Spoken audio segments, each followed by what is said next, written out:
Et Et après, notation. Et là. 4 sur 5. Salut les prodiges, ici John de Side Business et pour une fois j'ai l'honneur de tourner la vidéo avec Mike. Pour une fois, nous avons pu réunir nos emplois du temps chargés pour nous réunir. Aujourd'hui, on va vous parler de Airbnb et du coup, c'est surtout toi qui va parler dans cette vidéo puisque c'est John qui s'occupe du pôle immobilier. Puisque si vous venez de découvrir la chaîne, petit élément de contexte, Side Business, c'est une chaîne YouTube destinée aux salariés qui veulent doubler leurs revenus sans quitter leur CDI. Et pourquoi on va parler de Airbnb ? Parce qu'en fait, c'est un moyen bien pratique pour générer beaucoup de cash à des niveaux parfois stratosphériques. Je me rappelle quand j'étais à Paris, par exemple, j'arrivais à générer 100 € par nuit, ce qui est extra, avec un loyer de 800-900 €. C'est-à-dire en 9 jours, tu as remboursé ton loyer.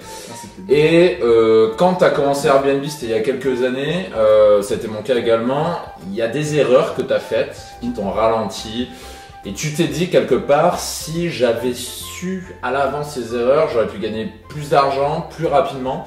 Et ça va être un petit peu la thématique qu'on vous propose sur cette vidéo. On va faire un échange, mais je vais surtout essayer de parler de John, puisqu'il a beaucoup plus d'expérience que moi sur le Airbnb et la gestion locative. On va notamment parler des 5 grosses erreurs que John a faites, mais qu'il a également constaté dans son cercle d'amis avec des gens qui ont essayé de se mettre aussi sur Airbnb pour générer de l'argent et qui sont un petit peu plantés ou c'était un petit peu mitigé.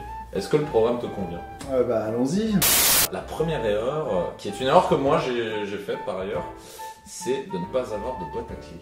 Oui, pas de boîte à clés. C'est-à-dire que pour recevoir un voyageur chez vous, vous avez deux solutions. Soit vous l'accueillez en personne, bien chaleureux, l'une des choses que les gens aiment chez Airbnb.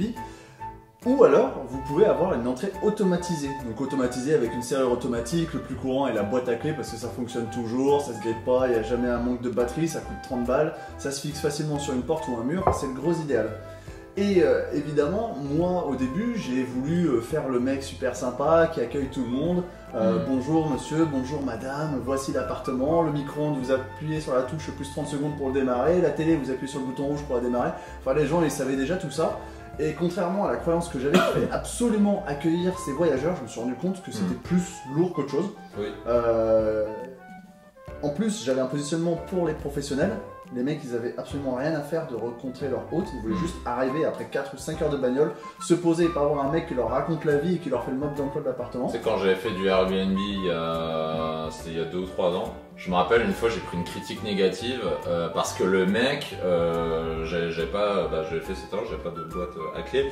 Et du coup, je me disais je vais compenser en accueillant personnellement le gars, en faisant mes courbettes, machin. Et j'ai eu une critique négative parce qu'en fait je pouvais pas être là, je pouvais être là que à des horaires donnés. C'était la même chose. Et le mec m'a critiqué parce qu'il a dit c'est chiant parce que c'est pas flexible. Et le mec il m'a mis 3 ou 4 sur 5, il m'a descendu à cause de ça alors que moi je pensais bien faire en l'accueillant. C'est la même chose et du coup j'ai constaté que c'était une erreur. Ça peut être un gros point positif dans le sens où quand vous allez échanger avec la personne, vous avez toujours quelques messages d'échange au début. Vous pouvez sentir s'il a le besoin ou l'envie ou si vous pensez que vous pouvez avoir une grosse plus-value dans la prestation à venir l'accueillir en personne. Mais dans la plupart des cas, en fait, les gens ne sont pas vexés ou pas insatisfaits de ne pas avoir été réceptionnés en personne et ils seront même super contents d'avoir une entrée flexible et pouvoir arriver à l'heure à laquelle ils le veulent. Ouais. Donc l'alternative pour justement augmenter cette flexibilité, ça a été pour moi d'installer une boîte à clés pour faire rentrer les gens chez eux. Et malheureusement, ça ne s'applique pas à tous les cas. Ouais, quand j'en faisais du Airbnb, je pouvais pas le faire simplement parce que j'habitais toujours à Paris. Et Paris, c'est un endroit assez charnier quand on fait du Airbnb parce que c'est de plus en plus surveillé. Il y a des services anti-fraude qui patrouillent, etc. Et il y a de plus en plus de syndicats d'immeubles qui interdisent purement et simplement la présence de la moindre boîte à clés, surtout que c'est souvent les mêmes modèles en plus. Je sais pas quel modèle tu utilises, mais c'est souvent c'est le même Masterlock, le truc que tout. Ouais, c'est les trucs à code, ça doit être les mêmes, c'est hyper standardisé. Et bon, tu vois à 3 km que c'est pour du Airbnb. Et ça, c'était interdit, donc j'avais pas la possibilité de mettre une boîte à clés automatique et ça m'embêtait un peu. Ça m'empêchait d'automatiser le Airbnb et du coup j'étais très limité dans ma capacité à générer du cash. C'est là où justement tu as trouvé des alternatives derrière, c'est qu'il y a des systèmes de conciergerie où il y a toujours des fois un employé d'immeuble.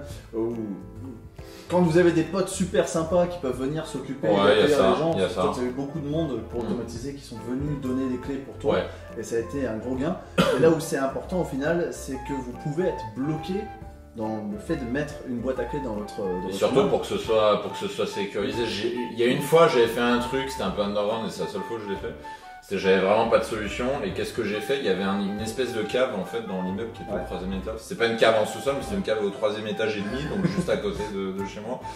Et je l'ai planqué vraiment dans un coin où si tu sais pas qu'il y a une clé là, tu vois, t'es jamais censé fouiller là-dedans. Et je donnais les instructions exactement. Bon, il a trouvé la clé, mais j'étais pas très tranquille sur le coup. Cet appartement n'est plus là, hein, donc allez pas chercher au Habitmic pour trouver la clé. Il a déménagé. L'appartement il y est plus, donc c'est pas la peine de le chercher. Et puis j'ai testé qu'une seule fois, mais clairement j'avais pas cette sécurité et c'est vrai que à pouvoir mettre une boîte à clés, pouvoir planquer les clés, on sait où sont les clés, on sait qu'il faut un code pour déverrouiller, on sait qu'en principe à moins de pas connaître le code, il y a personne qui va s'amuser à défoncer le truc, donc c'est aussi une sécurité pour la personne qui loue son Airbnb justement. Donc soyez prudent d'ailleurs par rapport à ça parce que du coup Mick a été embêté sur ce truc là parce qu'il n'avait pas le droit de le mettre dans sa copropriété. Ne pensez pas qu'il vous suffit de trouver un bien sur le bon coin, de l'acheter, c'est pas aussi simple que ça, mais en gros de passer votre carte bancaire pour acheter un appartement et vous dire demain je le mets sur Airbnb en façon automatique parce que ce sera peut-être pas toujours le cas pour avoir des contraintes de la copropriété ou tout simplement des plaintes des fois des voisins, donc anticipez tout ça et vérifiez-le en amont, c'est super important. Tout à fait.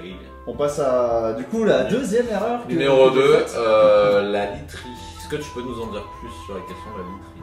Ouais, la literie. Pourquoi c'est une erreur? L'erreur en fait que l'on fait, je vais plutôt le dire de l'autre sens. Un des points que les gens ressortent souvent quand ils vont dormir dans un hôtel, c'est qu'ils ont super bien dormi. Ils disent souvent putain le lit c'était top. D'ailleurs, exemple tout con, la chaîne d'hôtel. On l'a pas dit. Oui, vas-y. La chaîne d'hôtel Ibis. Oui. Ils ont un site internet dans lequel ils vendent leurs matelas, leurs surmatelas, leurs oreillers et leurs couettes. Ah ça va, je savais pas. En fait, les gens dorment tellement bien dans leur lit que les mecs vendent leur lit. Je confirme que les Ibis sont assez agréables. Ouais, c'est top. Ouais.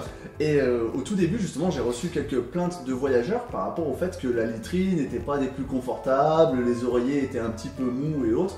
Je me suis dit, bon, voilà, c'en est un ou deux qui fait sa chochotte. Et puis finalement, même si les gens me mettaient un 4 ou un 5, systématiquement, je leur envoyais un message pour leur demander qu'est-ce que vous avez pensé de la literie et autres. Les gens ils me disaient, écoutez, je pense qu'elle a peut-être au moins 4 ou 5 ans, ou c'est pas la meilleure qualité de literie. Du coup, je reviendrai pas chez vous.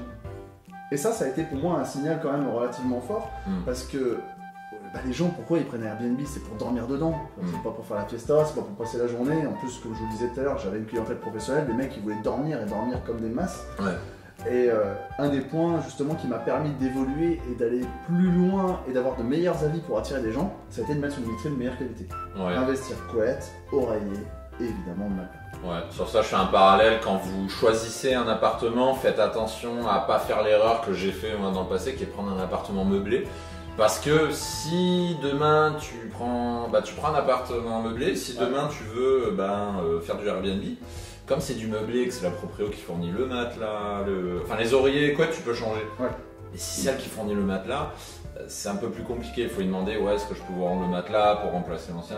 Elle peut dire non parce que ça peut la faire chier en disant non, ça fait partie de l'appartement, vous pouvez pas le changer. Typiquement, j'avais un canapé lit et je voulais changer le matelas une fois, la proprio n'a pas voulu parce que ça faisait partie intégrante de l'appartement.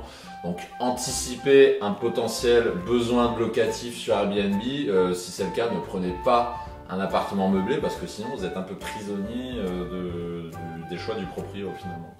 Ils sont pas forcément les bons en la matière. Malheureusement, parce que beaucoup des fois les propriétaires sur la longue durée se posent pas trop la question. Souvent ils prennent le moins cher, ils disent bon c'est un locataire, ça va, il dormira bien.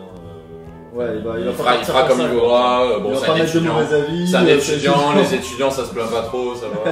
Ils peuvent pas mettre de mauvais avis parce qu'il n'y a pas le Airbnb de la durée. Au pire, rendra la page, j'en prendrai un nouveau, c'est pas grave. Point important, la literie, si vous voulez avoir des bons avis ou avoir des voyageurs qui reviennent. Point numéro 3. Les petites attentions. Qu'est-ce que c'est qu'une petite attention? J'ai fait une vidéo d'ailleurs sur le sujet il y a quelques jours. J'ai été moi-même dans un Airbnb. Là, on est dans un Airbnb avec Mike parce que on bouge tout le temps, on est tout le temps en voyage professionnel. Et ici d'ailleurs, j'ai pas retrouvé toutes les petites attentions que j'ai pu trouver dans l'autre, mais quand même quelques-uns. J'ai retrouvé de la lessive, j'ai retrouvé des pastilles pour le lave-vaisselle, j'ai retrouvé du café. Et c'est tout simplement les petits agréments que vous allez pouvoir offrir aux voyageurs quand ils arrivent dans votre Airbnb. Qui vous coûte vraiment pas grand chose. Je prends l'exemple, une dosette, là-bas il y a des dosettes café l'or. Parce que les dosettes elles étaient déjà fournies dans Airbnb. Moi, je suis arrivé après, donc j'explique. Dans celui-là, non, mais dans l'autre, c'était le cas. D'accord. Donc là, je dis, il y a des dosettes de café l'or que j'ai là-bas. Je crois que la boîte, elle m'a coûté 5 balles pour 30 cafés dedans. Donc le coût, parce que je vais en boire 2 ou 3 dans le voyage, vous mettez 2-3 dosettes, ça coûte aller en gros 60 à 70 centimes. Et le mec, il arrive le soir, le lendemain matin, il se réveille, il peut directement prendre un café. Enfin, il va vous bénir, le gars. Ouais. C'est un réel influence, c'est une réelle influence. Je sais qu'à chaque fois, en tant que consommateur, quand je prends des Airbnb, je sais que quand je trouve... Souvent, je suis un accro au café, toi aussi, je crois d'ailleurs. Je suis un accro au café, je sais que quand il y a une machine à café avec des dosettes qui sont déjà là, j'apprécie énormément. Même une ou deux, après tu t'en fous le lendemain, tu vas dans une boutique, tu en rachètes. Au moins quelques-unes. Le premier matin, voilà, tu vas prendre ton café. Par contre, quand il y a une machine qu'il n'y a rien, c'est chiant, je me dis putain, il faut que j'aille à un supermarché. Surtout le premier soir, en fait, t'as envie de boire surtout le premier soir. Si t'arrives très tard, t'arrives à 22h, t'as pas le temps d'aller au supermarché. Et t'es dans un, comme ici, là, un bled un petit peu paumé. Je vais pas dire le nom, sinon, si jamais il y a des auditeurs qui entendent. Mais si jamais, voilà, t'es dans un bled paumé, autrement dit, après 22h, tout est fermé, bah, t'as pas de café le matin. C'est pas top. Et ça, pour le coup, moi, c'est une des conneries que je pense avoir faites à mes débuts. C'est qu'il y avait Walou. T'arrivais, le machin, il était vide, quoi. On aurait dit, enfin je sais pas, même une présentation Ikea, il y a plus de trucs dans l'appartement. Il y avait rien sur la table, rien dans les meubles. J'avais tout vidé, je vidais tout systématiquement. Allez, je laissais quand même un rouleau de papier toilette, quoi, histoire de pas être chien, qu'il puisse faire son job en arrivant. Mais il y avait quasiment rien dans l'appartement et c'était super triste parce que les gens ils me disaient, purée, j'aurais bien aimé quand même avoir une dosette de café le matin. Ou des fois même ils me disaient, bon, j'ai ouvert les placards, il n'y a rien dedans, où est-ce qu'il y a de poivre et de sel? J'étais rachou à fond en fait au début et je me suis pas rendu compte que juste de l'impact psychologique que ça a chez le mec, parce qu'il va se dire parce que quand il y a vraiment rien, enfin moi je sais que quand je prends un Airbnb qu'il y a que dalle, il y a pas de paquet de mouchoirs, il y a pas de café, il y a pas de papier cul, il y a pas de papier, ça m'est déjà arrivé. Je n'en doute pas. Le premier truc que je me dis putain, mais le mec qui fait le Airbnb c'est un putain de rapier en fait. C'est-à-dire le mec il est au centime près, il essaie de gratter. Et juste à cause de ça, j'ai un a priori hyper négatif et je sais que le mec, je vais pas lui mettre 5. Et je vais venir tacler, je vais mettre 4, peut-être même 3 si... Le truc le plus fou, c'est que j'ai mis tout ça en place, ça doit me coûter, allez, maximum par séjour, s'il dure 2 jours ou 1 mois, c'est pas la même chose évidemment. Mais en gros, par séjour, ça doit me coûter maximum 2 à 3 euros. Et au même moment, j'ai monté mes prix de 5 euros. Donc en fait, je l'ai même pas senti. Parce que la satisfaction client était tellement élevée sur mes notes, parce que j'avais 4, enfin j'ai toujours 4,9 ou 5, entre 4,9 et 5 en avis Airbnb, que les gens ils se posent pas la question, quoi. 5 euros étalé sur 5 jours, ça fait 1 euro par jour, ils font pas gaffe. Et j'ai augmenté de 5 euros mes frais de ménage, mes frais de service Airbnb, et c'est passé, quoi. Surtout quand tu regardes que comptablement, bon déjà le montant est pas extrêmement élevé, c'est 4-5 euros, mais ce que tu vois pas surtout c'est l'apport long terme savoir, parce que tu vas avoir ce qu'on appelle l'effet cumulé, c'est-à-dire tu vas avoir un client ultra satisfait parce que tu as eu ces petites attentions, puis un deuxième, puis un troisième, puis un quatrième, puis un cinquième, et au bout d'un moment ça fait que ton annonce en fait elle est super bien référencée parce que t'as que des avis élogieux, des avis ultra positifs, des mecs qui t'ont mis 5 étoiles et ça t'a coûté quelques euros à chaque fois. À la fin ça t'a peut-être coûté une nuitée au bout de 10 clients, une nuitée complète, mais sauf que t'es tellement visible que tu peux augmenter les prix et en fait tu rembourses ton truc. Mais après voilà, faut raisonner en long terme, faut pas juste faire le calcul comptable, mais sur le coup ça me coûte 5 euros. J'ai envie de dire, t'es pas à 5 euros près si t'as envie de durer sur le long terme, ce qui est exactement ce que tu fais, puisque le système Airbnb que t'as mis en place, il dure depuis longtemps, et toi tu vises le long terme, t'es pas là pour essayer de gratter 1 euro à l'euro près. T'es là pour avoir le plus possible de satisfaction client, pour que ton annonce soit de mieux en mieux référencée, de mieux en mieux appréciée, accéder au statut super host Airbnb, je crois que tu l'as déjà d'ailleurs, ça fait un moment d'ailleurs. Parce que ça, c'est le Saint Graal, c'est de faire monter c'est le Saint Graal. Au tout début de la liste, quoi. C'est le Saint Graal, et là, t'as des demandes comme s'il en pleuvait, quoi, finalement. 4ème erreur, sous-estimer l'importance des photos. Alors, toi, niveau photo, tu t'y connais. Moi, c'est pas mon cas. Je suis pas un grand vidéaste, pas un grand photographe. Quand j'ai voulu mettre mon appartement sur Airbnb, ça m'a pris comme ça un soir. Je suis rentré, j'ai pris mon téléphone, il était 23h. J'ai fait une photo du salon, une photo de la salle de bain, une photo de la chambre. C'est vrai que je pensais que tu les avais fait super bien dès le départ. Alors, j'avais fait... Bah, j'ai jamais vu les photos d'avant, j'ai toujours vu les photos bien. Ouais, avec j'utilise mon grand angle ouais, et tout. Ouais, ton annonce est super optimisée, super bien fait, t'as pris les bons angles et machin, mais en fait je pensais que t'avais toujours fait comme ça. Non, je suis arrivé un soir et j'ai pris vraiment 3 photos merdiques, mais vraiment dégueulasses quoi. Elles étaient horribles, elles étaient floues, ça mettait pas du tout en valeur. Je prenais depuis la porte d'entrée, puis la porte d'entrée de la chambre, puis la porte d'entrée de la salle de bain. Enfin, vraiment un truc immonde. Et j'ai mis ça, j'ai publié mon annonce. Et j'ai eu quoi peut-être j'avais genre une réservation dans le mois. Au début je me dis purée c'est pas possible, il y a vraiment personne qui vient dans cette ville. Pourtant je suis quasiment le seul, je sais qu'il y a la demande parce qu'il y a plein d'hôtels autour. Donc forcément les gens ils doivent venir sur Airbnb. Et bah, même si vous êtes l'un des rares dans votre ville, même si vous êtes bien placé, si vos photos sont dégueulasses, les gens ne viendront pas. En fait les gens sont prêts à payer un peu plus cher et à aller à l'hôtel que de venir dans un truc qui leur inspire pas confiance dès le début. Et ça m'a mis un moment en fait avant d'avoir le déclic et de me dire bon, je vais me lever tôt, un dimanche matin, 8h, avoir une bonne exposition, ouvrir tous les volets, allumer toutes les lumières. J'ai acheté un espèce de... c'est un petit clip, je sais pas si je dois l'avoir là. C'est un truc tout con. C'est un grand angle pour iPhone, ça se clipse dessus. Avec ça, vous faites des photos, et ouais, je suis pas digne d'un grand photographe, je voudrais pas te manquer de respect. Mais largement assez bien pour les mettre sur Airbnb, et ça m'a fait exploser mon taux de réservation du jour au lendemain. C'est-à-dire que t'es passé d'une réservation par mois à quoi? T'as vu quoi comme différence? J'avais un taux d'occupation, j'essaie de faire le calcul, 850 sur 45, ça fait 20 nuits quasiment. Ouais. Dans le mois? Ouais, je suis monté jusqu'à 20 nuits dans le mois pendant un moment. Ah ouais, t'avais autant de taux d'occupation. Juste en changeant les photos. T'as pas trop touché au reste. Le corps de l'annonce, non. Ouais. Entre temps, j'avais quand même eu quelques réservations avec des super bonnes notes parce que j'avais fait. Enfin, voilà, j'avais poncé les gens. C'est le point suivant justement. Et en changeant les photos et avec un peu d'expérience, je pense pas que du jour au lendemain, je suis arrivé à 20 réservations, enfin à 20 nuits dans le mois, mais c'était les derniers chiffres qu'on avait. Et mais au début, par contre, j'avais vraiment rien du tout. En changeant les photos, là, j'ai commencé à avoir du trafic et de la demande. Peut-être que les photos, ça m'a au moins amené 10 nuits, quoi. Après, il y a eu évidemment les évaluations dans le même temps que tu commences à faire le travail. Oui, t'as eu aussi ça, mais les éléments déclencheurs, ça a été de bien étudier comment faire une bonne photo, comment faire une bonne exposition, quelle luminosité, quel angle, qu'est-ce qu'il faut montrer, qu'est-ce qu'il faut pas montrer. D'avoir un peu une réflexion stratégique, parce que choisir des bonnes photos pour une annonce, voilà, c'est pas comme tu l'as fait au début, tiens je prends trois photos, je mets en ligne. Le mieux en fait pour faire ça, c'est d'aller sur le site de Accor Hotel ou d'aller sur Booking et vous regardez comment les hôteliers prennent leur bâtiment et leur chambre en photo. Oui, et puis là tu procèdes par mimétisme, tu regardes comment ils font et tu fais le même style de photo. Quoi. Tu regardes comment ils prennent le lit en photo, avec une luminosité tarée, un lit, il n'y a pas un pli, machin. Tu le mets en bas pour donner l'impression que le lit il est immense, tu vois, tu joues un peu sur les angles comme ça.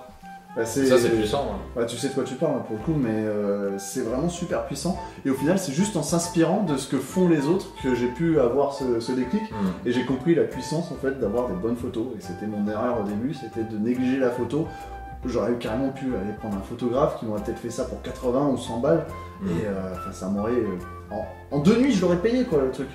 Et si j'avais fait ça dès le début? Bah les photos c'est comme beaucoup de choses, c'est comme un CV, c'est comme les sites de rencontres, c'est pareil, c'est-à-dire si tu sous-estimes les photos, bah t'auras rien en fait. Parce qu'en plus t'es en concurrence avec tout le monde, surtout Airbnb, maintenant que c'est assez connu, la concurrence s'est renforcée et clairement si tu suis les 3 astuces que tu trouves sur internet, ça suffit pas, faut avoir une vraie réflexion stratégique. Faut aller au-delà, ouais.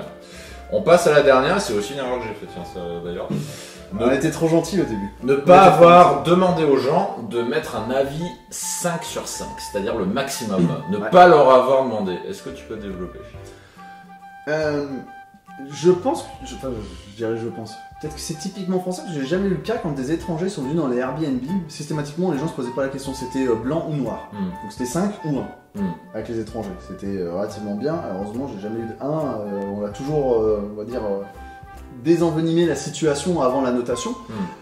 Mais j'ai eu beaucoup de gens, et je le vis aussi sur Blablacar, ça, des gens, ils sortent le sourire jusqu'aux oreilles, ils vous appellent, ah ça s'est super bien passé, j'ai adoré la piscine, j'ai adoré les espaces verts, etc. Et après notation. Et là 4 sur 5. Mais c'était pas parfait alors. Ouais. Là, tu lui envoies un message et tu dis bah qu'est-ce qui vous a déçu? C'était quoi le point manquant? Qu'est-ce qui vous a déçu? Qu'est-ce que je peux faire de plus? Ils disent non mais il y a rien à faire en plus, c'était très bien. Alors pourquoi tu mets 4? Alors pourquoi t'as mis 4? C'était vraiment Ouais. ça. Mais je sais que t'as eu la même chose à plein de reprises, toi. Ouais, au tout début, quand je commençais, j'avais des gens qui me disaient qu'ils étaient contents, machin, ils me mettaient entre 3 et 4. J'avais jamais de 5. Ouais. Au début, les 4-5 premiers, au début, j'avais un 3 et j'avais un bon avis. Je me dis, bon, c'est le début, peut-être des trucs à redire, le ménage pas assez fait. J'ai refait le ménage, j'ai rangé. J'ai encore plus fait des courbettes en arrivant. J'ai dit, ah, welcome, machin, j'ai mis une bouteille de vin et tout, j'ai tout fait. Je fais, welcome in Paris, machin et tout. Ah, je suis monté à 4. Je dis, ah, ça y est, j'y suis presque. J'y suis presque. Et là, je renettoie encore plus, je refais les courbettes, je fais bonjour, ça va bien, j'envoie les messages pour prendre une nouvelle. Puis là, j'ai un 3. Là, J'ai dit, mais merde, c'est quoi le problème? putain, j'ai raté un truc, quoi. Et le pire, c'est que dans le contenu de Sleaze, enfin, c'est bien, quoi. Y a pas des reproches genre, j'ai pas aimé, machin. Et pendant longtemps, je me suis demandé qu'est-ce qui allait pas, alors qu'en fait, tu vas nous le révéler, la raison est extrêmement simple. En fait. C'est tout simplement que les gens considèrent qu'avec un 3 ou un 4, ils vous ont mis une très bonne note. Du coup, le principe sur lequel on s'est basé avec Mike, c'est un principe de réciprocité. C'est que juste avant que les gens partent du Airbnb, on leur envoyait un message en leur disant que nous, on a parfaitement apprécié leur voyage, on a parfaitement apprécié la communication avec eux, que ce sont des gens très bien, qu'on recommandera, et on va d'ailleurs leur mettre un avis 5 sur 5 sur Airbnb. Et on leur demande si, en retour, si bien évidemment ils ont apprécié la prestation, qu'ils n'ont rien à redire, on est tout à fait ouvert à toutes les critiques pour faire en sorte que ça s'améliore et que les autres voyageurs, voire même eux sur la fin de leur séjour, puissent être parfaitement satisfaits, mais qu'en retour, ils nous mettent nous aussi un 5 sur 5. Alors là, ça a été pareil, la transformation du jour au lendemain. Ouais, Juste le fait de t'as demander, j'ai eu des 5 sur 5. La volée. Ce qui m'a aidé aussi à commencer à oser demander aux gens de mettre un 5 étoiles, parce que faut oser. Hein. Ouais, faut oser. Il y a des gens, moi j'osais pas au début, je disais, je sais pas. Ça fait le mec qui gratte. Non, je me disais, s'il est content, il le fera tout seul. Bah non, ils le font pas tout seul. Déjà, il faut demander. Et ensuite, c'est comprendre le raisonnement français versus comment est conçu Airbnb. Airbnb, c'est un système américain. Et dans la mentalité américaine, quand t'es content, tu mets 5 sur 5. Et quand t'es pas content, tu mets en dessous. C'est-à-dire, dans le système américain, quand tu mets 4 sur 5, ça veut dire que t'es pas content en fait. Ouais. Et quand tu fais appel à des services autres que Airbnb, par exemple des services de prestation de services, comme je fais souvent appel pour mes différents business, je te jure, les mecs te font chier pour que tu mettes un 5 sur 5. Et une fois, j'ai eu le malheur de mettre un 4 sur 5 parce que j'étais pas hyper satisfait.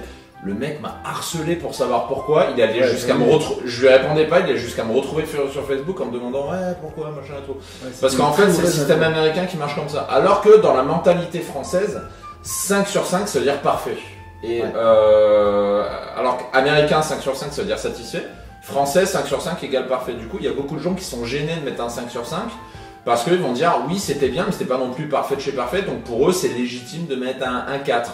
Ou comme dans le système de notation scolaire, mettre un 3 parce que 3 c'est la moyenne, donc ça veut dire c'est bien.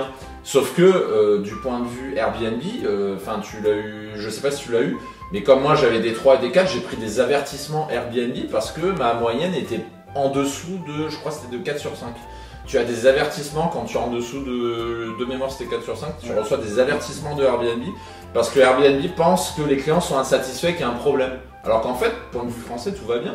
Ils sont contents, c'est juste que ils notent avec leur mentalité française qui est de dire 4 sur 5 c'est bien. Oui, c'est pas parfait, mais c'est bien. 2,5 c'est la moyenne, donc si t'es au-dessus de 2,5, ouais, c'est ça. C'était dans le bien. C'est raisonnement scolaire. L'important c'est d'avoir la moyenne, une fois que t'as la moyenne, c'est bon.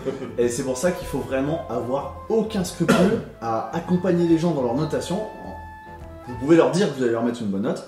Et en contrepartie, vous attendez vous aussi une bonne note, mais vous pouvez le faire que si vous êtes droit dans vos bottes et que vous savez que vous avez offert une prestation de qualité aux gens. Si vous les avez hébergés dans de la merde, vous attendez pas à ce qu'ils vous donnent un 5 sur 5. Bien évidemment, ils vont vous défoncer, et en plus ils vont vous défoncer en disant que vous leur avez demandé d'offrir une bonne note. Donc soyez quand même un peu droit dans vos bottes avant de demander quoi que ce soit aux gens. Et le Airbnb, on le répète encore une fois, c'est vraiment une des solutions qui est les plus accessibles aujourd'hui pour vous permettre de générer de la thune sans engager aucune dépense. Vous habitez quelque part, si vous faites des déplacements, Mick le disait tout à l'heure, il avait quelques jours de déplacement dans le mois, systématiquement il ouvrait son Airbnb, et là, des gens venaient, et au bout de 8 nuits, le loyer était remboursé. Ouais, parce qu'à Paris, j'avais poussé la valorisation de l'appartement au maximum, donc c'est-à-dire par nuit, je gagnais, c'était un studio très bien placé, 25 mètres carrés, 100 € la nuit.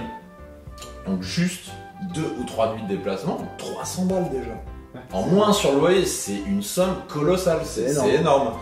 Et surtout quand quand ta seule source de revenus, c'est d'être salarié, ce qui était mon cas à l'époque il y a quelques années, j'avais que ça comme source de revenus, et du coup je jouais 300 balles, ça faisait plus de 10% de ce que ça faisait 10-15% en plus, en 3 jours sans rien faire, t'as juste à accueillir, merci, au revoir et à nettoyer. Et à le spammer pour qu'il mette un 5, si vous avez suivi nos conseils.